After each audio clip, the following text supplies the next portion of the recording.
بعض الناس بوجوب الغسل اغتسل فمات، فقال صلى الله عليه وسلم: قتلوه قتلهم الله، هلا سألوا إذا لم يعلموا.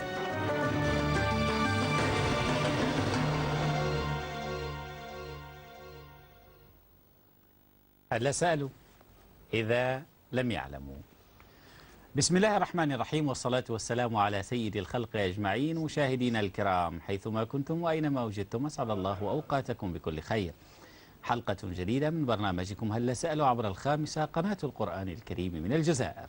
هلا سألوا برنامجكم اليومي الذي يجيب عن مختلف أسئلتكم الدينية وانشغالاتكم الفقهية.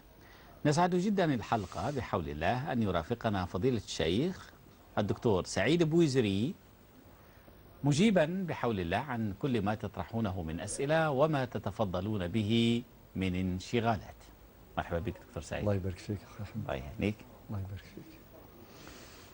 ولأننا مشاهدينا الكرام على مقربة من مدرسة الصيام التي قضينا فيها وقتا ممتعا بالفعل، وقت كان للعبادة وللتعلق بالصالحات، وقت علمنا فيه الصيام كيف ننظم أوقاتنا. هذه الأوقات لا شك مشاهدينا الكرام تجعل فينا وتبقي كثيرا من حنين لذلك الصوم، حنين لذلك الالتزام، حنين لذلك الامتناع. لذلك هذه الحلقة في موضوعنا الافتتاحي سنتحدث عن أيام مندوب فيها الصوم، أيام نتعلق فيها برمضان، وقد تكون جاهزية فينا لرمضان المقبل. دكتور مرحبا بك. مرحبا أحمد. الله يبارك فيك. دكتور، أيام يندب فيها الصوم، نستعد فيها وكأننا نتلمس من خلالها رمضان القادم. بسم الله والحمد لله والصلاة والسلام على رسول الله صلى الله. صلى الله عز وجل أن يتقبل منا جميعا صالح الأعمال. آمين. ونحمد الله عز وجل أنه بلغنا رمضان، ونسأل الله أن يبلغنا رمضان القادم، وأن يتقبل منا جميعا الصيام والقيام، وأن يجعله في ميزان حسناتنا جميعا. حقيقة كما قلتم خرجنا من مدرسة الصيام والحنين يملأ قلوبنا، حنين نسأل الله أن يكون دائما في قلوبنا، وأن يكون حنينا متوارثا فينا معاشر المسلمين. قدر الله عز وجل وبهدي المصطفى صلى الله عليه وسلم أيضا نعيش دائما مع أجواء رمضان من خلال أيام مندوبات، أيام يندب الصيام فيها، ليظل المسلم متعلقا بالصيام دائما. فهناك حديث كثير للنبي صلى الله عليه وسلم، وثبت أيضا في السنة العملية للمصطفى صلى الله عليه وسلم أيام معينة يعني يستحب ويندب الصيام فيها، وقد رغب النبي صلى الله عليه وسلم الصيام تلك الأيام بأجر وفير. أبدأ بالصبرين التي يعرفها الجميع. بالمناسبة أيام صبرين فيما سبق كنا نعتقد أنها خاصة بالكبار بالعجزة، يقول لك فلان ذا مغار رجل كبير وعجوزة راهم يصوموا في الصبرين، ولكن الحمد لله جاء واحد الوقت وين أحيانا بعض العائلات أو كثير من العائلات كلها تتأهب لصيام هذه الأيام، أيام صابرين، يعني 6 أيام من شوال، لحديث النبي صلى الله عليه وسلم: من صام رمضان وأتبعه 6 من شوال كان كصيام الدهر. والحديث معروف لدى كل المسلمين، وقد تم شرحه لا شك في هذا المنبر من خلال هذا المنبر والمنابر الأخرى نتاع الإفتاء والدروس الدينية. فأؤكد على أن 6 أيام تاع شوال لمن تيسر طبعا يبدأ بقضاء رمضان. اللي عنده أيام معناه كلا فيها بعذر شرعي، سواء كان رجل أو امرأة، الأولى أن يبادر وأن يسارع إلى قضاء الأيام التي أفطرها بعذر شرعي. يعني ما يلزمش قلبه يجري إلى النافلة ويكون غافل عن القضاء. هذه كملاحظة. طيب الإنسان بعد ما يوفق ربي سبحانه عز وجل إلى قضاء أيامه إن وجدت ثم مباشرة يعني يبادر بصيام 6 أيام من شوال متفرقات، يعني ذلك أفضل. وفي الفقه المالكي يكره أن تكون موصولة بالعيد، يعني بعد العيد مباشرة ويصومها هذه مر هذه، لكي لا يعتقد الناس أنها واجبة. هناك تفاصيل خاصة في المذهب المالكي في هذا الباب. إذن صيام 6 أيام تاع شوال. أيضا هناك أيام أخرى مندوبة أن صيامها، صيام الأيام الأولى نتاع ذي الحجة، من اليوم الأول إلى غاية اليوم 8 بالنسبة للحاج وليكون في الحج يعني، وإلى اليوم 9 بالنسبة لغير الحاج. هذه أيام أيضا شريفة ومباركة ويندب صيامها.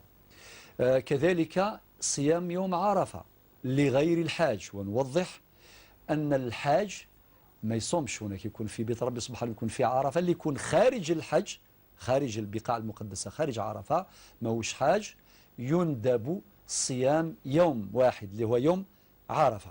والنبي عليه الصلاة والسلام وضح في الحديث الشريف الصحيح أنه ربي سبحانه يغفر له السنة الماضية الفائتة والسنة المقبلة.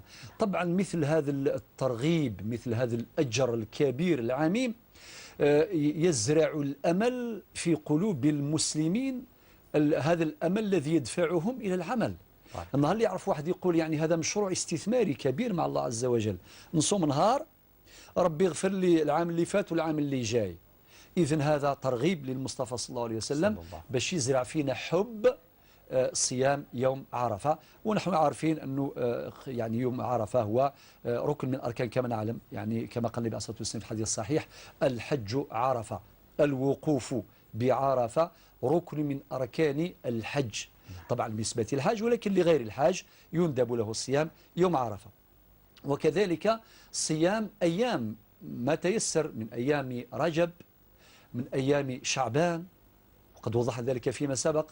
وكذلك شهر الله محرم، خاصة عاشوراء، وخاصة تاسوعاء وعاشوراء، عملا بحديث النبي صلى الله عليه وسلم: إذا عشت إلى قابل صمت تاسوعاء، طبعا مخالفة لأهل الكتاب اليهود. فبالتالي إذن هذه أيام مباركة وأيام شريفة على المسلم أن يحرص على صيامها. هناك أيضا أيام أخرى أذكرها: صيام 3 أيام من كل شهر. صيام 3 أيام من كل شهر، شهر هجري، من كل شهر الهجري، من شهر الهجري. وقد ثبت في الفقه المالكي أنه من الكراهة تحديد الأيام البيض. هذه فرصة باش نوضحوا للسادة المشاهدين والسيدات المشاهدات. صحيح هناك حديث يعني والوقت لا يسمح باش نفصلوا في هذا الموضوع. هناك من الفقهاء من قالوا بتخصيص تلك الأيام، بجواز تخصيص تلك الأيام. يعني يوم 13 شهر هجري، شهر القمري 13 14 15. ولكن في الفقه المالكي ثبت أنه من الكراهة تحديد هذه الأيام، ولكن من السنة ومن المندوب أن يصوم الإنسان المسلم أن يصوم 3 أيام من كل شهر. وإذا وافق، يعني كي نقول هذا الكلام ماشي معناتها إذا بغى يصوم 13 14 15 ما يصومش، لا. إذا كان هو عنده نيته باش يصوم هذاك النهار يصوم عادي، ولكن ما يلزمش يترصدها ويخصص تلك الأيام.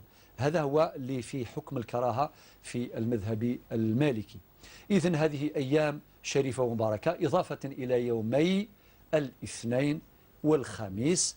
هذان اليومان يتكرران في حياة المسلم كل أسبوع. من استطاع أن يصوم هذين اليومين أو على الأقل يوما واحدا فذلك مندوب وأجره وفير. وأقوى صيام وأعلى مستوى في الصيام ما قاله النبي صلى الله عليه وسلم، وهو صيام داود: كان يصوم يوما ويفطر يوما. إذن لاحظ أخي أحمد جزاك الله خير، يعني هذا الربط بين مدرسة الصيام التي تخرجنا منها، مدرسة الصيام. الصيام ضيف عزيز يحل علينا كل عام شهر كامل، ولكن إذا رحل عنا ونسأل الله أن يعطينا الصبر على فراق هذا الشهر الفضيل. ولكن لا تزال هناك أيام شريفة أوصى النبي صلى الله عليه وسلم بصيامها، ويندب صيامها، وصائمها مأجور بالأجر الكبير.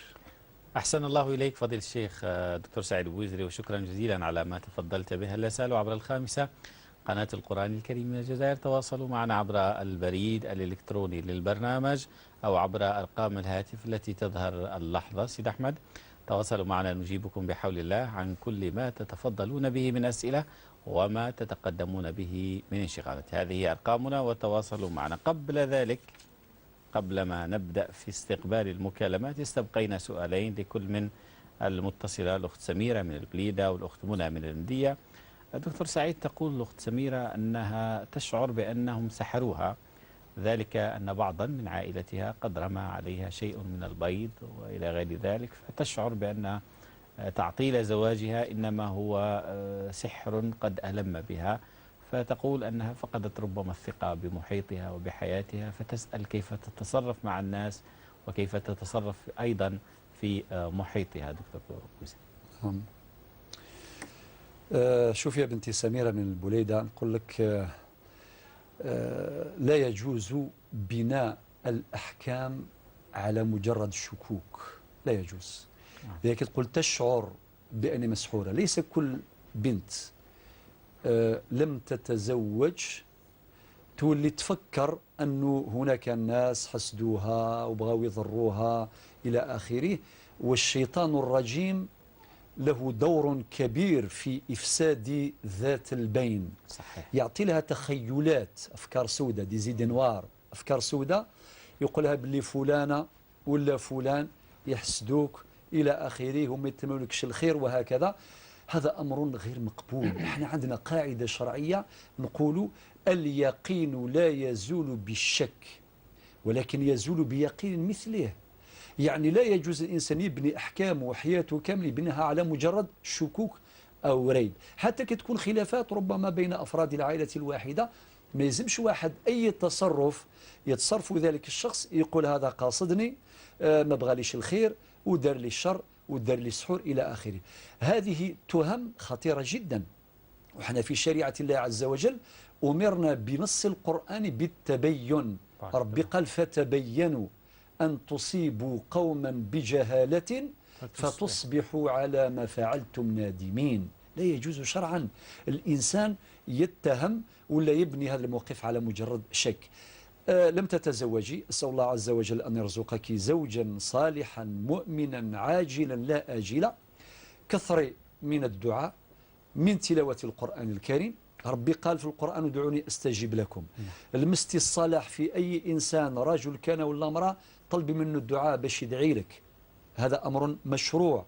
أكثر من صلاة القيام فالدعاء مستجاب أيضا. هناك أوقات شريفة، أوقات شريفة، وقت نزول المطر، وقت السفر، المريض، يعني كان أوقات وكان أحوال شريفة. وعقب الصلوات وأثناء السجود أقرب ما يكون العبد إلى ربه، يعني يكون قريب جدا، أقرب ما يكون العبد وهو ساجد فليكثر الدعاء. إذن اغتنمي هذه الأوقات الشريفة وهذه الأحوال الشريفة واتصلي بالله عز وجل. والله هو الذي وعد في آية القرآن ادعوني أستجب لكم وإذا سألك عبادي عني فإني قريب أجيب دعوة الداعي إذا دعان. أما كيف تتصرفين؟ لأنه أنت قلتي أنه هذا وصلك باش تفقدي الثقة. ممكن تفقدي ثقة في نفسك، صح، وتفقدي ثقة في الناس، وممكن هذا تمهيد باش تفقدي ثقة في الله عز وجل. لكن الإنسان ما يلزمش يفقد اليقين، ما يلزمش يفقد الثقة في الله عز وجل. وكم من أخت تأخر زواجها إلى غاية 30 35 40 ولكن ربي يرزقهم بأزواج صالحين وجاء الخير في وقته الحمد لله رب العالمين. وكل ما يجي الوقت هذاك هو وقته، الخير اللي يجي هذاك وقته. ما نقولوش باللي هذه سيتروطار ولا انتهى الوقت إلى آخره. أعتقد هذا هو. وبالتصرف نتاعك مع الناس، مع العائلة بالذات، لا يجوز لك باش تصرفي أي تصرف مريب أو تصرف عدواني أو تصرف نتاع الشك. لا، ثقي في الله عز وجل، ثقي في نفسك، ادعو الله عز وجل ربي يرزقك زوج صالح عاجلا لا آجلا. شكرا جزيلا دكتور سعيد وأحسن الله إليك. هذا إجابة على سؤال أختنا سميرة من الوليدة. أختنا منى من المدية تسأل ما قولكم في الرجل الذي يتزوج بلا رضا الوالدين؟ نعم. طيب كي نجمعوا النصوص المتعلقة بأمر الزواج نجد فيها الآتي: هناك نصوص تبين أن الرضا، ركن الرضا هو ركن أساس في الزواج، بمعنى رضا الزوجين، الرجل مع المرأة، الطفل مع الطفلة. هذا الرضا ركن معتبر ويتحقق باقتران الإيجاب والقبول. هذا نص نديره في البال. النص الثاني كي قال النبي صلى الله عليه وسلم: إذا أتاكم من ترضون دينه وخلقه فزوجوه. نعم. إلا تفعلوا تكن فتنة في الأرض وفساد عارض، وفي رواية أخرى وفساد كبير. وهذا بالنسبة يخاطب أولياء البنات. نعم. ولكن هناك أيضا حديث آخر: تنكح المرأة لأربع. النبي عليه الصلاة والسلام ذكر معايير الاختيار. نعم. أذكر طبعا الحساب والمال والجمال والدين، وبعدين قال في الأخير: فاظفر بذات الدين تربت يداك. معنى هذه الأحاديث ترشد الشباب إلى معايير الاختيار. هناك أحاديث أخرى أيضا توصينا إلى تذليل العقبات أمام الذين تحققت الرغبة بينهما. الشاب مع الشابة متراضين بغاو يتزوجوا، المفروض الأسرتان، أسرة الشاب وأسرة الشابة، لازم يسهروا على تذليل العقبات. نعم. ماشي يجيبوا لهم عقبات إضافية ولا اعتبارات أخرى لا وزن لها. صحيح. كان اللي يقول باللي ما تتزوجش هذه الطفلة خاطر جدها مع جدك عندهم مشكلة في 1940 وصلت المحكمة، لذلك ما كانش سماح ولازم نبقاو في خصومة. هذا لا يليق. ربنا سبحانه وتعالى قال في القرآن الكريم: لا تزر وازرة وزر أخرى. إذا كان الأجداد تنازعوا على الشركة ولا على التركة ولا على تجارة ولا، لا يجوز شرعا نقل هذه الهموم وهذه الغموم والغيوم والمشكلات إلى الشباب اليوم. كاين اعتبارات أخرى، ربما يقول لك هذا فلان مرابط فلان قبيل. يسمحوا لي يا إخواني أخواتي، صحيح. أتحدث من وحي الواقع. صحيح. ما يلزمش ندخلوا الاعتبارات. ربي سبحانه قال في القرآن الكريم: إن أكرمكم عند الله أتقاكم. هناك نصوص أخرى لكي لا أطيل. حينما نستحضر هذه المنظومة الشرعية من القرآن والسنة نشق طريقنا في طريق هذا الزواج. ولكن يأتي الآن الوالدين عندهم مقام. نعم. ربي سبحانه قال في القرآن الكريم: وقضى ربك ألا تعبدوا إلا إياه وبالوالدين إحسانا. والنبي عليه الصلاة والسلام قال: لا نكاح إلا بولي. معناتها ما يجيش المرأة تقول راني مثقفة، عندي شهادة، عندي دبلوم. بكري المرأة تحتاج لباباها في الولاية، درك أنا مش مانيش محتاجه. لا لا، نقول دائما الشريعة الإسلامية كل يعني قررت من الأحكام ما يقوي العلاقة بين الأصول والفروع ذكورا وإناثا. هذه مسألة في غاية الأهمية، نعطيك خلاصات. فبالتالي إذن المفروض أنه هذا الشاب مع الشابة نقول تتزوجوا إن شاء الله بعد استحضار كل هذه النصوص برضا الوالدين، راضيين وفرحانين. ما فائدة الفرح؟ العرس اللي واحد يتزوج بلا ما يحضر باباه وما يحضرش يماه، ما الفائدة؟ لذلك أنصح بالآتي: أنه إذا كان الوالدين اعتراضهم كان لسبب جدي، نعم، لمسوغ شرعي، فطاعتهم واجبة، طاعتهم واجبة. أما إذا كان اعتراضهم كان لسوء تأويل، لسوء فهم، لاعتبارات لا وزن لها، الذي ننصح به هدر معاهم، كان الحوار: يا بابا يا يما نجلسوا نتحاوروا، جيبوا لهم العائلة، جيب لهم إمام المسجد، جيب لهم أصدقاء نتاع العائلة يتوسطوا إن شاء الله تعالى. فإذا تم الحوار إن شاء الله تحققت الأمال ويكتمل العرس بلا شقاق ولا خلاف. أحسن الله إليك دكتور سعيد، شكرا جزيلا على ما تفضلت به. هل نزال عبر الخامسة قناة القرآن الكريم من الجزائر في تواصل مع أسئلتكم الدينية وانشغالاتكم الفقهية. طبعا نبدأ من العاصمة الحلقة بحول الله. أخت غنية، السلام عليكم. السلام عليكم. وعليكم السلام. فضلك الأخ ممكن نسأل سؤالين؟ تفضلي، مرحبا بك. حبيت نعرف فقط هل عندما الإنسان ينوي صوم 6 أيام من شوال ومن بعد مثلا ما يصومهم ولا شي ظروف هكا خاصة ما يصومهمش، هل يعتبر قضاء عليه؟ كذلك هل شرع في الصيام ولا مجرد شرع النية فقط؟ نعم أراد أن يصوم 6 أيام من شوال، ولكن بعد العيد كانت هناك ظروف لن يستطيع مثلا لا أدري واضح. هل يبقى قضاء عليه أن يصومهم؟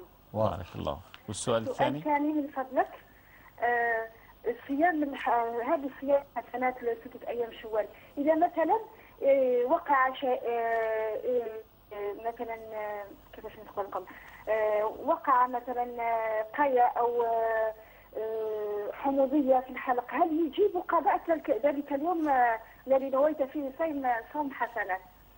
مفهوم سؤال؟ مفهوم جدا سيدة غنية. نعم مفهوم، شكرا جزيلا، واضح. ربي يبارك فيك. شكرا أخي. الله ينور. أشكركم جزيل الشكر، بارك الله فيكم.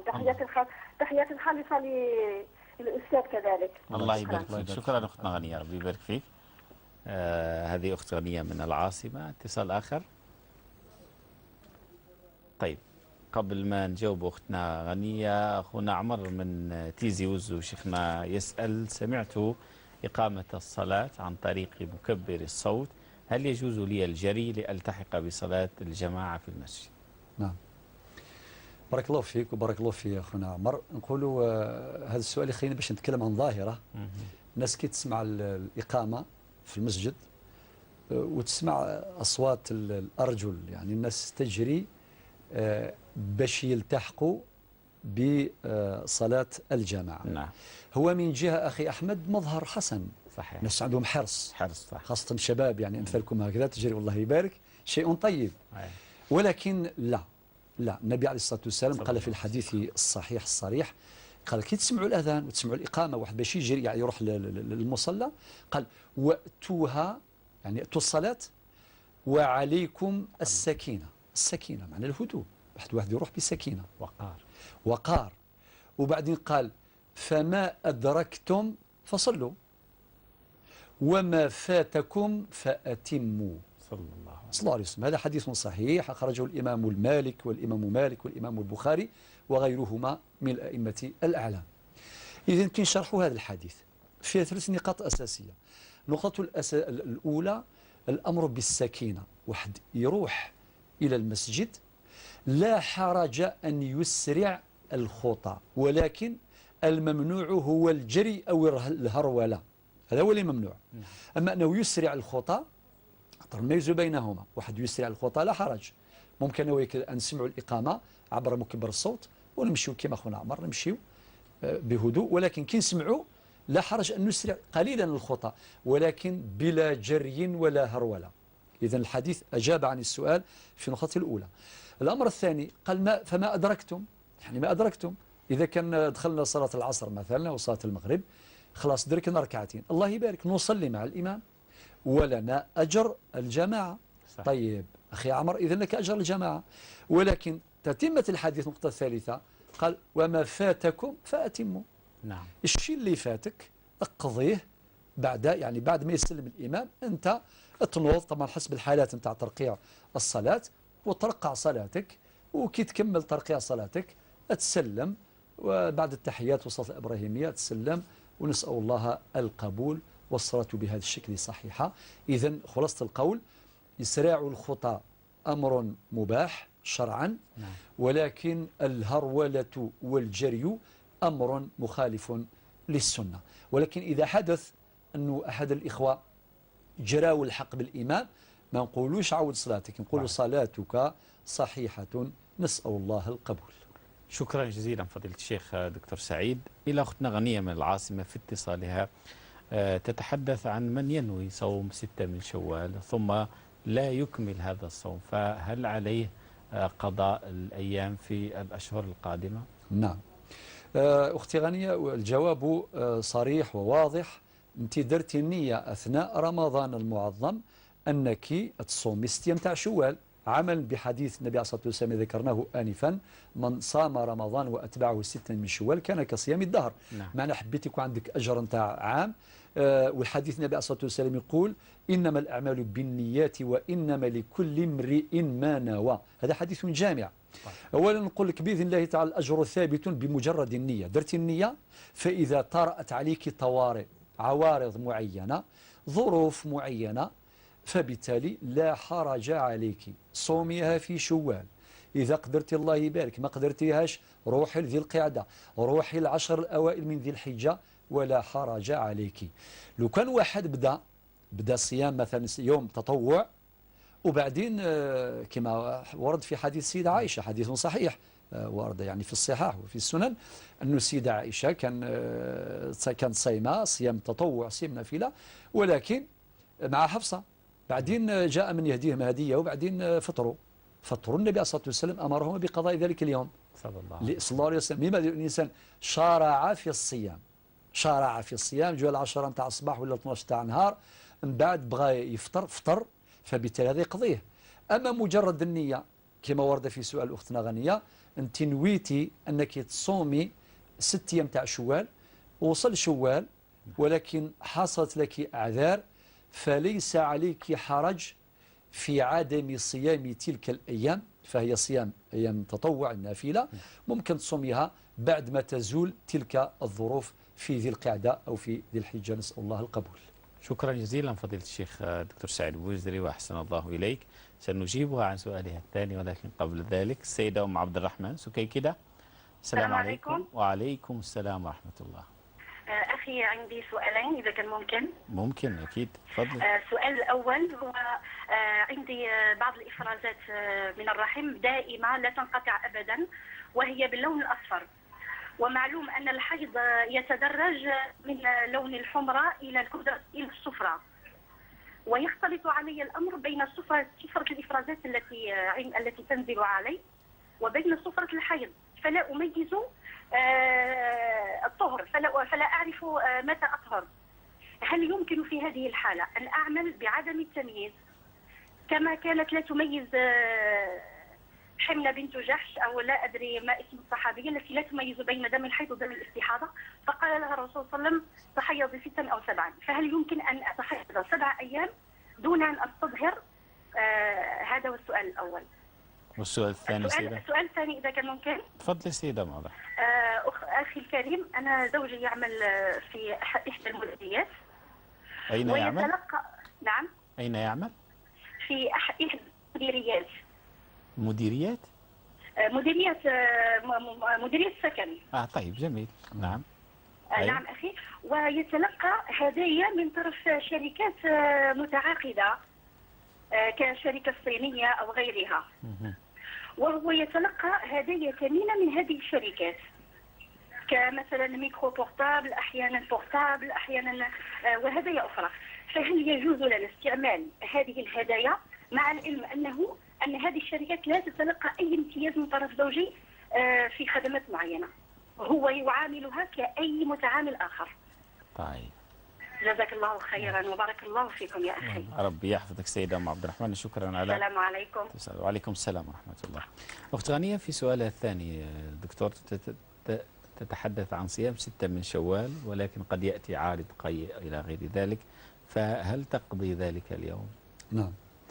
أولا هذه العوارض ما نقوله في صيام النافلة نقوله في صيام الفرض كيف. نعم. كيف معناتها حديث النبي صلى الله عليه وسلم صريح في هذا الباب. إذا كان واحد استقاء هو الذي هنا عليه القضاء. نعم. ولكن إذا غالبه قيء، هناك احتمالان. إذا كان الإنسان متحكم في روحه وهذاك القيء خرجه، ما دخل حتى شيء للحلق، ما دخلش، خلاص صيامه صحيح، ما يقضيه، ما يعوده ولا شيء. أما إذا كان دخل له أشياء هكذا ذلك اليوم هو حر، والأولى أنه يقضيه. فبالتالي إذا كان تعلق الأمر بأيام الفرض، هنا عمل بقواعد الفقه المالكي القضاء خلاص في ذلك اليوم، لأن رب سبحانه قال لازم وأتم العيد، معنى لازم الشهر يكون كامل. فإذا كان صار الإنسان عارض من العوارض كالذي يأكل ناسيا ولا يشرب الماء ناسيا، عند بعض العلماء أخذوا بحديث النبي صلى الله عليه وسلم فقد أطعمه الله وسقاه، معناتها ما يعودوش. ولكن في الفقه المالكي، ونعتقد قوة الحجة في المذهب المالكي، أنه هذا الحديث يفيد وجوب الإمساك ولا يفيد عدم القضاء. وناقش علماؤنا هذه الأحاديث نقاشا مستفيضا ومعمقا، لذلك قالوا أن الإنسان إذا كان غلط شرب ولا كلا خطأ ونسيانا ما عندوش إثم، لأن النبي عليه الصلاة والسلام يقول في حديث صحيح: رفع عن أمتي الخطأ والنسيان وما استكرهوا عليه. ما عندوش إثم، ولكن رفع الإثم لا يعني عدم القضاء. أيضا بالنسبة للقيء، الإنسان غلبه القيء ماهوش بإرادته، فإذا كان دخل له شيء يقضي ذلك اليوم، وإذا كان تحكم في نفسه خرج كل شيء فبالتالي ما يقضيش وصيامه صحيح. فبالنسبة للأيام تاع الشوال أيضا، إذا كان واحد ناوي يصوم 6 أيام تاع الشوال وواحد منهم غلبوا القي ودخل هذاك القي، فبالتالي يعني الأفضل أنه يستكمل اليوم السادس، ذلك أفضل وأولى. أحسن الله إليك شيخنا بوزري وبارك فيك. عبد القادر من بومرداس شيخنا يقول: مات ابني وله أولاد، هل يجوز لي أن أكتب لهم قطعة أرض عن طريق الهبة؟ عبد القادر من بومرداس. نعم. بارك الله فيك الأخ عبد القادر. مادام ابنك مات حال حياتك، يعني مات في حياتك، فبالتالي نقول أنه كاين ما يسمى بقواعد الوصية الواجبة. نعم. بكري قبل 84 في الجزائر، باش نوضحوا للسادة المشاهدين المسألة الشرعية القانونية، قبل 84 المشرع الجزائري ما عندوش نص في هذا الباب، ولكن في 84 في 9 جوان 84 صدر قانون الأسرة الجزائري رقم 84/11 ينص في المادة 169 حتى المادة 172 على ما يسمى بالوصية الواجبة. نعم. معنى إذا كان الإنسان في مثل هذه الحالة مات وليده في حياته، من بعد مات هذا الأب يعني جد الأحفاد، فبالتالي نطبق هذه القواعد الواردة في هذه المواد القانونية. ولكن ما دام أنت راك انتبهت بارك الله فيك أنه شفت وليدك مات الآن وعنده أولاد، تعطيه هبة لولاده، هذا أمر مشروع ومستحب أفضل، باش ما يوقعوش في مشاكل أخرى بعدين. ربما الورثة الآخرون قد يحتجون وقد يمتنعون عن تقديم التركة وعن إعطاء التركة طبقا لقواعد التنزيل أو لقواعد الوصية الواجبة بعد وفاتك. نعم. شغل باش ترتاح في حياتك تمد لهم الآن هبة دوناسيون، هذا أمر مشروع من الناحية الشرعية يجوز، ومن الناحية القانونية أيضا يجوز. وربي يوفقك إن شاء الله. أعطي لهم هذه القطعة الأرضية، اكتبها لهم عند النوتير في الموثق، لأنه بكري يديروا الهبات بالكلام، ولكن درك لازم كل شيء يوثق. تروح عند النوتير وتحدد هذه القطعة الأرضية، دي معك شهود، القطعة الأرضية المسمات كذا وكذا، حدودها من جميع الجهات، راني أعطيتها هبة لأولاد ابني المتوفى فلان، وطبعا وترتب آثارها في الحين. أنت أيوة. عندك حق باش تخلي لهم وصية اللي هي تيستامون، ولكن الوصية من خصائصها لا تطبق إلا بعد وفاتك. نعم. ولكن الهبة أفضل بصراحة، لأنها تنفذ حال حياتك، تطبق هذه الهبة في حياتك. مع انتهى هم يكون عندهم عقد الملكية، تشوف أحفادك أولاد وليدك راهم مالكين هذه القطعة الأرضية، وأنت في غاية الطمأنينة والراحة. أحسن الله إليك دكتور، شكرا جزيلا. سيدة أم عبد الرحمن من سكيكدة تتحدث عن حالتها التي لا تميز فيها بين الطهر، خاصة وهي تعاني هذه الإفرازات.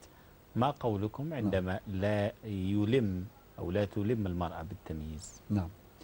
حينما المرأة يختلط عليها الأمر، طبعا دم الحيض عنده 6 ألوان في الحقيقة، إضافة إلى ما ذكرتي عنده 6 ألوان، 6 ألوان يميز بها دم الحيض عن سائر أنواع الدم، دم الاستحاضة اللي هو الدم الفاسد، دم العلة وغيرها من ألوان الدماء.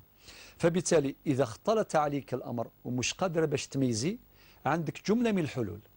من هذه الحلول الاستعانة بالنساء أمثالك، يقدروا يعاونوك في تمييز الحيض عن دم الحيض عن غيره من ألوان الدم. نعم. هذا رقم 1. وكذلك الطبيبة المستشارة أيضا تساعدك في هذا الأمر.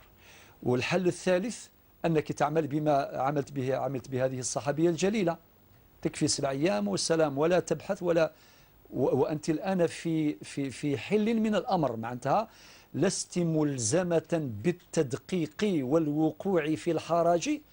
وممن ذكر يعني هذا الحل، العلماء ذكروا هذا الحل، جابوا جملة من النصوص، منها القاعدة الشرعية المعروفة: الحرج مرفوع.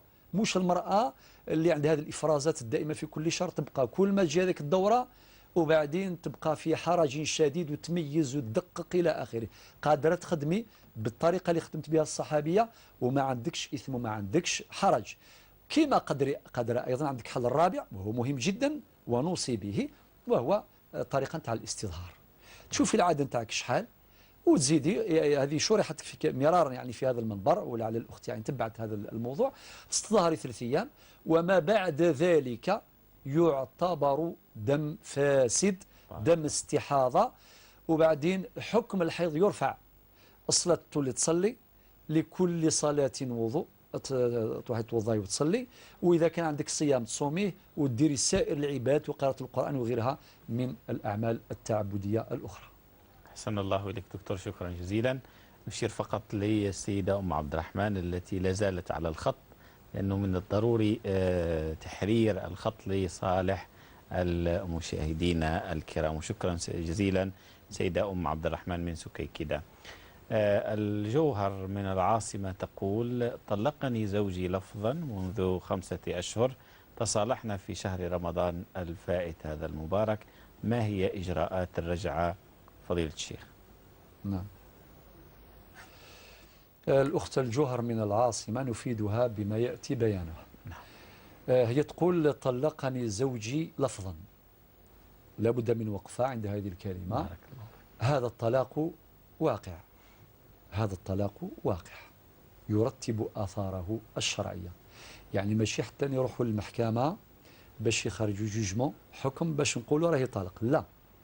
الشرع الإسلامي يعطي قيمة لللفظ اللي يخرجوا الزوج. كي يقول زوجته أنت طالق في فريض، خلاص راهي طالق، ولكن هو طلاق رجعي. ربي قال في القرآن الكريم: والمطلقات يتربصن بأنفسهن 3 قروء. يعني خلال 3 قروء. أنت قلتي 5 شهور فاتوا، إذن حتما نقول مدة العدة انتهت. مدة العدة انتهت. مدام العدة انتهت أصبح الطلاق الرجعي بائنا. معناه أنت بنتي منه، أصبح الطلاق بائن بينونة صغرى. معنى قولك الرجعة، لا، كلمة الرجعة من الناحية العلمية المنهجية ليس محلها هنا، ما تقوليهاش. تقول تصالحا، نقول لك الله يبارك، وخاصة في هذا الشهر الفضيل، الله يبارك، شهر البركات وشهر الخيرات، وتصالحتوا يا ربي الحمد لله. أشوف غاد سفات واش يبغي الأعمى الضوء، تصالحتوا ربي شهر يتمم بيناتكم السعادة والهنا. تصالحتوا نعم، ولكن ما يكفيش غير تقول خلاص سماح تصالحنا، لا، لازم إجراءات. والإجراء المهم أنه لازم يقرأ عليك فاتحة جديدة. أيوة. ما تروحوش بالمحكمة، لأنه حكم المحكمة مازال ما صدرش مادام الطلاق كان لفظا. فبالتالي عقد الزواج نتاعكم اللي راه مسجل في البلدية لا يزال صحيحا سليما مرتبا لجميع آثاره القانونية، ولكن التصحيح يكون في الجانب الشرعي. بمعنى يجي هو هذا المطلق نتاعك، ما نقولش زوجك، مطلقك، يأتي معه شهود، 2 شهود على الأقل، وبحضور ولي أمرك انتيا، يخطبك من جديد، تعتبر خطبة جديدة. وهذه من روائع الشريعة الإسلامية. المرأة كيف تفوت العدة نتاعها، الشريعة تعطي لها مركز شرعي معين، ما هوش يطلق ويرجع وقت ما حب. بغى يرجعك يرجعك قبل نهاية العدة، ثم ما كاش مشكلة، يرجعك بدون عقد ولا مهر جديدين. ولو كان في التليفون يقول قالوا زوجتي راجعتك، سي بون، الله يبارك، هذا يكفي. ولكن في فترة العدة، مادام العدة فاتت خلاص أصبحت الآن أنت أجنبية عنه وهو أجنبي عنك. يجي مع 2 شهود ومع ولي أمرك، باباك ولا أخوك ولا كاش واحد، ويخطبوك من جديد ويقراوا الفاتحة. يقراوا الفاتحة من جديد. كي يقراوا الفاتحة بلا ما ديروا عرس، بلا ما ديروا يعني تكفي الفاتحة وروحي بالسلامة التحقي ببيت الزوجية. نسأل الله أن يديم المحبة بينكما والوئام.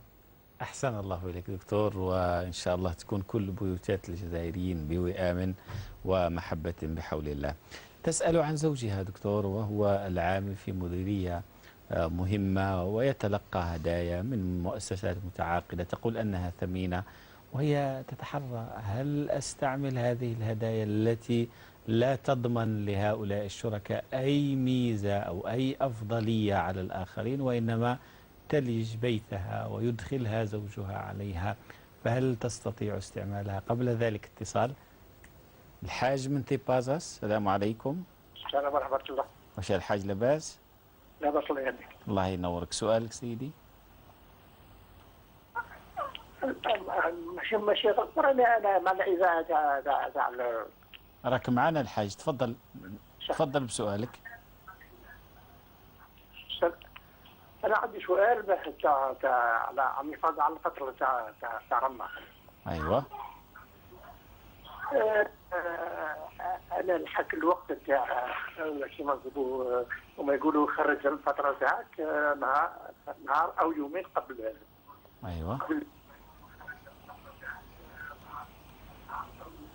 قبل صلاة العيد. أنا أعطيتها الواحد، أنا ما كنتش يعني أعطيتها الواحد وقلت يعني يخرجها قبل صلاة العيد. أيوة. هو خرجها ما صافش مولها، أعطاها يومين ما الليل. هل تعتبر يعني صدقة أو زكاة فطر؟ شكرا. بارك الله فيك الحاج، الله ينورك. فهمنا سؤالك ونجاوبك إن شاء الله. شكرا جزيلا.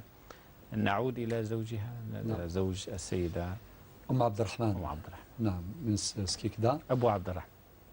أم عبد الرحمن. درك نسأل يعني الجواب نسأل لأبو عبد الرحمن. لأبو عبد الرحمن. نعم. أولا أشكرك شكرا جزيلا أم عبد الرحمن على هذا الورع. شيء مهم جدا أن الإنسان يتحرى الحلال. نقول لك ربي يبارك فيك ويبارك في أسرتك وفي مالك. شيء طيب أن الإنسان يخاف ربي سبحانه وما يمدش يده الحاجة اللي لا تجوز. ربي قال لا تأكلوا أموالكم بينكم بالباطل. وما كاينش حاجة خطيرة تدمر القيم، تدمر الاقتصاد، تدمر العلاقات كما الرشوة.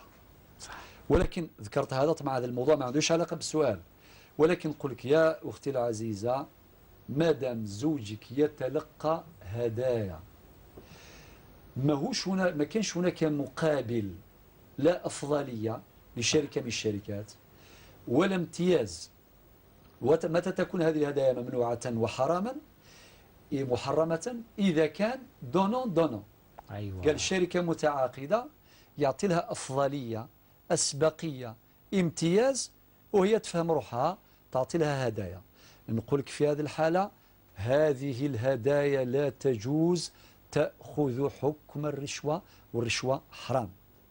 أما أنه يعني شركات عندهم، لأنه بين قوسين الآن الشركات عندهم من ضمن المسائل يعتمدونها اعتمادا جيدا هو نظام التحفيزات. نعم. يحفزوا كما يحفزوا العمال من أجل تفجير ينابيع الخير. تلقى واحد خدام كل ما تحفزوا بهبة، تحفزوا بهدية، لي بريم هذوك يعني كل ما يفرح يكون عنده قوة باش يخدم أكثر. صحيح. هذا أمر مشروع والأدلة موجودة. أذكر على سبيل المثال حديث النبي صلى الله عليه وسلم كي يقول في آخر الحديث وإذا كلفتموهم فأعينوهم. صحيح. طيب، والآن علم الإدارة الحديث وإدارة الشركات وإدارة الموارد البشرية تؤكد هذه العلوم والمعارف على ضرورة اعتماد نظام التحفيزات مع العمال والموظفين والشركاء. ماهوش فقط يعني العمال الموظفين. فبالتالي إذا كان هذه الشركات المتعاقدة راهي تمد مثل هذه الهدايا لمن يعني يتعامل معها بطريقة قانونية سليمة هادئة مريحة، الخير ربي، فتصبح هذه الهدايا مشروعة وما عندك فيه حتى تحفظ، جائزة حلال لا حرج عليكم إن شاء الله تعالى. أحسن الله إليك. شكرا جزيلا فضيلة الشيخ. وهذا إجابة على سؤال السيدة أم عبد الرحمن من السيدة أم عبد الرحمن من سكيكيدا. طيب، إلى الحاج من طبازة يسأل عن زكاة فطره التي سلمها لغيره حتى يسلمها قبل الصلاة أو قبل يوم أو يومين، ففوجئ أن الذي كلف بهذه الأمانة لم يجد من يسلمه إياها فاحتفظ بها إلى ما بعد يومين من العيد. يبدو أن الحاج قلق على زكاة فطره. قبل أن نقول للحاج يعني لا تقلق، لابد من تنبيه. بارك الله. أن الإنسان إذا كان التزم بأداء أمانة عليه أن يلتزم. مادام هذا الشخص اللي أعطيت له زكاة الفطر باش يخرجها يوم ولا يومين قبل العيد، يعني لازم يخرجها قبل صلاة العيد. نعم. فإذا تأخر يخرجها قبل صلاة العيد، ولكن للأسف هو أعطاها بعد يعني يومين بعد العيد. احنا واش نقولوا؟ أولا الخطاب نوجهه لهذا الإنسان الذي التزم ولم يلتزم، نقول عليك أن تراجع نفسك في هذه الأمور. ربي قال في القرآن: يا أيها الذين آمنوا أوفوا بالعقود. هناك آية تتحدث عن الأمانة. راح مسكت دراهم زكاة الفطر، لازم تكون وفي وتكون ملتزم وتبلغها إبراء لذمة صاحبها وإبراء لذمتك، لأنه صاحبها عنده الذمة مالية مشغولة بزكاة الفطر لازم توصل، وانت أيضا كملتزم عندك ذمة مشغولة بهذا الالتزام. إذن هذا كتنبيه عام للجميع. بالنسبة من الناحية الفقهية التوكيل، نتوقفوا إذا كان ممكن توقفوا في سؤال. يجوز التوكيل، يجوز التوكيل، يعني أي واحد منا عنده حق يوكل شخص يقول له ها المبلغ هذا تاع زكاة الفطر أعطيه أنت للفقراء اللي تعرفهم، ولا كذا. واحد يكون خارج الوطن ويتصل بأي واحد في داخل الوطن يقول وكلتك خرج عني كذا وكذا. فإذا كان قبل الوكالة فالوكالة في هذا الباب جائزة وصحيحة من ناحية الشرعية. أنت الآن نقول لك مادام مديتها لهذا الإنسان هو اللي الآن ذمته مشغولة، أما أنت ذمتك بريئة. نطمع في الله عز وجل، نسأل الله عز وجل أن يتقبلها منك زكاة فطر. عندي أدلة من هذه الأدلة، حديث النبي عليه الصلاة والسلام: إنما الأعمال بالنيات وإنما لكل امرئ ما نوى. أنت عندك نية. رقم 2، نفذت هذه النية، خرجت زكاة الفطر من يدك، خرجت منك. رقم 3، أنك سلمتها لإنسان عاقل. لو كان سلمتها لإنسان غير عاقل ولا ما كانش فيه شروط التكليف ثم نقول لك لا، تعتبر صدقة من صدقات على طول.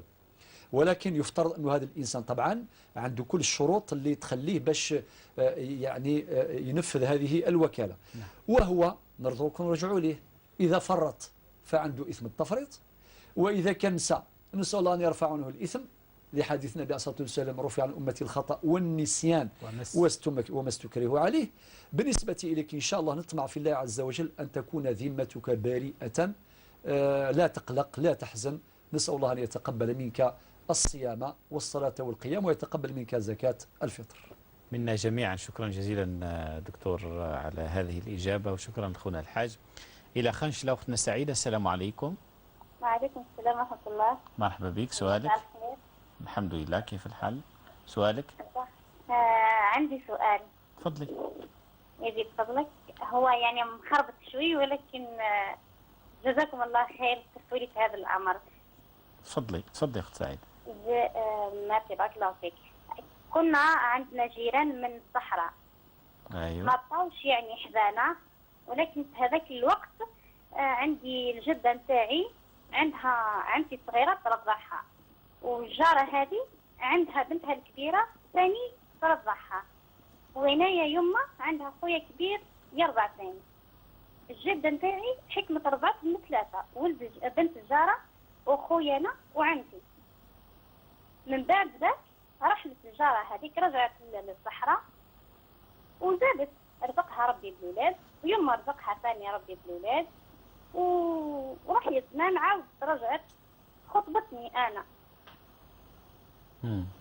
هل يجوز يعني خطبتها هذه من هذه الجارة اللي كانت جارتنا ولا ما يجوز؟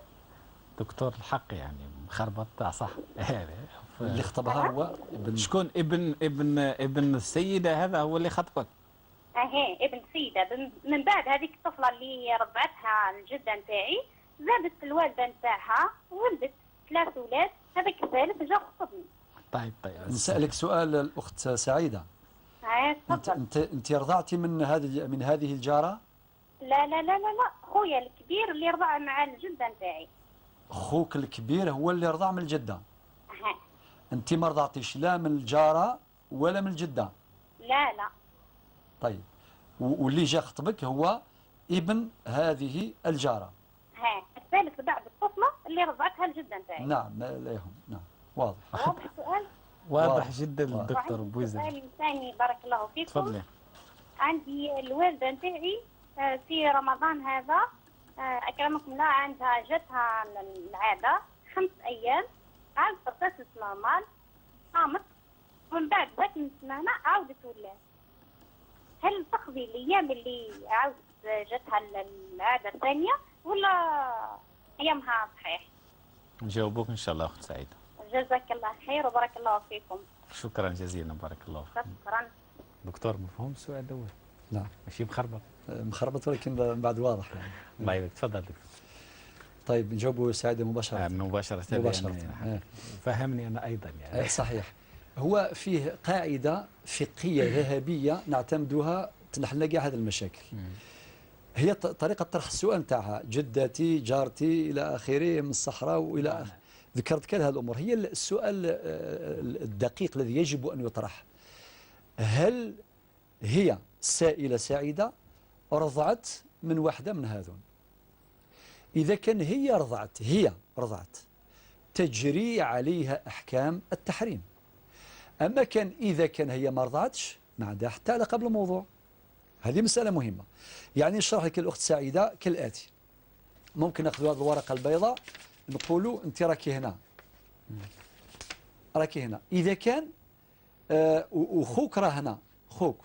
دكتور للكاميرا فقط. نعم أي الكاميرتين هذه؟ الكاميرا هذه. طيب إذا كان هو هذا خوك أرضع من أي وحدة، هو رضع أنت ما رضعتيش، هو الذي رضع، درت هذه الإشارة باش نفهموا بلي هو اللي رضع. معناتها أحكام التحريم تجري عليه وعلى فروعه مهما نزالوا. واش نقول خوك؟ مثلا خوك نسميه عمر، أنت اسمك سعيدة، خوك عمر نقولوا يا عمر. كي تكبر نقولوا له هذيك اللي رضعاتك تعتبر أم رضاعية، بنتها تعتبر أخت رضاعية من الرضاع لا يجوز.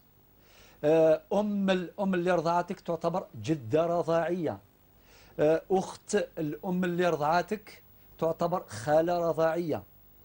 أخت الزوج نتاع المرضعة تعتبر عمة رضاعية. أم زوج المرضعة تعتبر جدة رضاعية. ونكمل نخرج لك يعني شجرة كاملة هذو كامل عليه. الأخت المرضعة نعم. وحتى كي يجي وليد عمر يروح يخطب ما يقدرش. لو كان يخطب بنت المرضعة تعتبر عمة رضاعا. يعني هو خوك عمر وولاده وفروعه. أما أنت كاش ما ذكرناك إلا بخير. أنت خاطيك، أنت ما رضعتيش.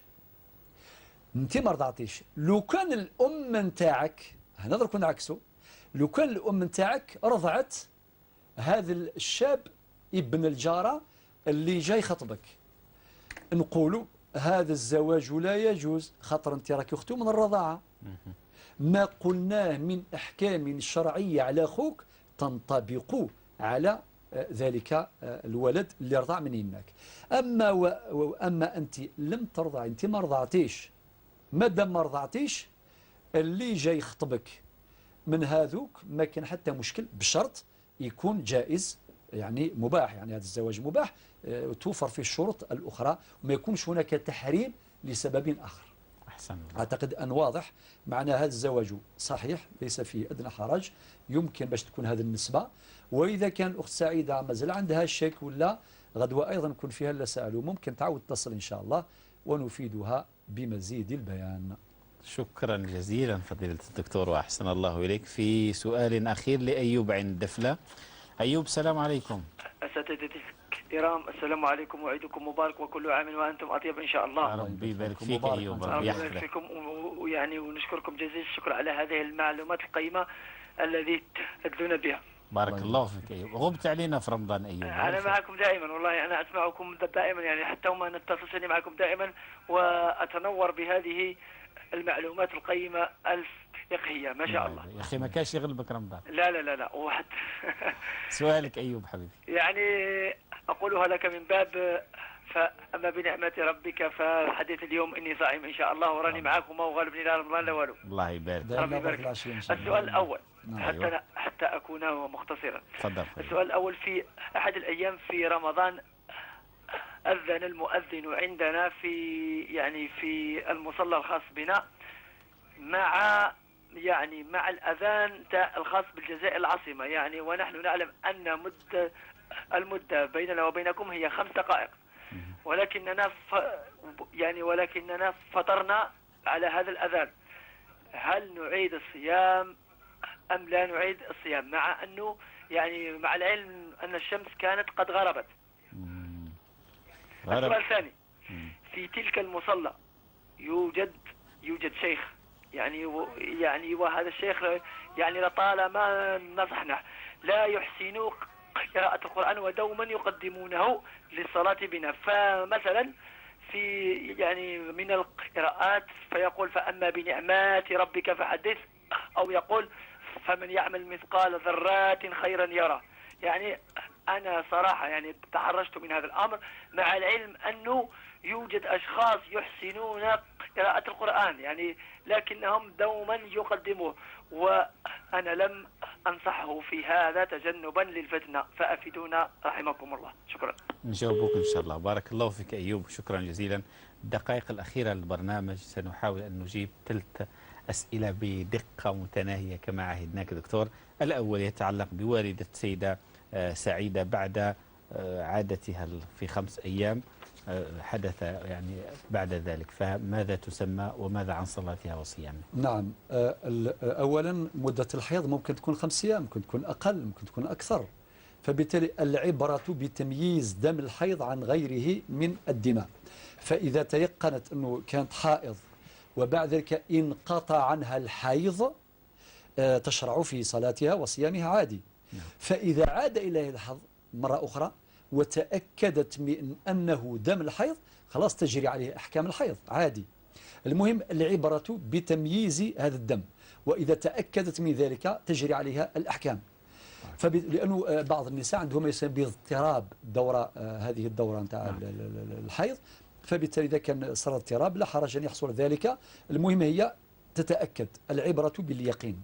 نعم. بارك الله. أيوب، مؤذنهم مضبوط على العاصمة. نعم. هل يعيدون صومهم؟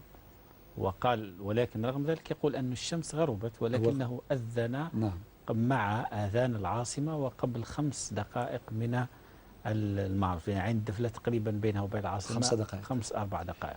يا أخي أيوب حفظك الله وربي يتقبل منك هذا الصيام إن شاء الله. تقول الشمس قد غربت، ما دمت قلت قد وجبت أداة التحقيق، مع إذا تأكدتم من غروب الشمس فلا شيء عليكم. نعم. لا شيء عليكم. أما إذا لم تتأكدوا عليكم بإعادة ذلك اليوم قضاء، يدخل في باب الخطأ. المؤذن أخطأ وأنتم أخطأتم معه، عليكم بقضاء ذلك اليوم، والأحوط هو قضاء ذلك اليوم. خاطرك تقول 5 دقائق وأذن مع أذان العاصمة و5 دقائق وقلت الشمس قد غربت، هنا نطرح سؤال، قل هل أنت متأكد؟ إذا أنت متأكد من غروب الشمس فلا إعادة ولا قضاء. أما إذا كان الشك لا يزال قائما نوصيكم بقضاء ذلك اليوم. والله غير السؤال الأخير يحتاج إلى تفصيل، ولكن هل تستطيع في 30 ثانية يا شيخنا؟ نعم، إذا بقى ما كملتش غدوة ما دام موجود هنا نكمل إن شاء الله. طيب. ولكن باختصار شديد، وأعيده بالتفصيل غدا إن شاء الله تعالى. هو المفروض نخلو التفصيل إلى غدا. نعم. حتى يمكن أن نعود إلى سؤال أيوب الأول. نعم. بتفصيل أريح. خلاص، إذن بالنسبة لأيوب غدوة نجاوبك على السؤالين بالتفصيل إن شاء الله تعالى وقدر. باسمكم جميعا مشاهدينا الكرام أشكر فضيلة الشيخ الدكتور سعيد بوزيري على هذه المرافقة الطيبة في حلقة هذا اليوم. أنقل لكم تحيات الفريق العام اللحظة بقيادة سيد أحمد بن عمر. غدا بحول الله لقاء جديد. السلام عليكم.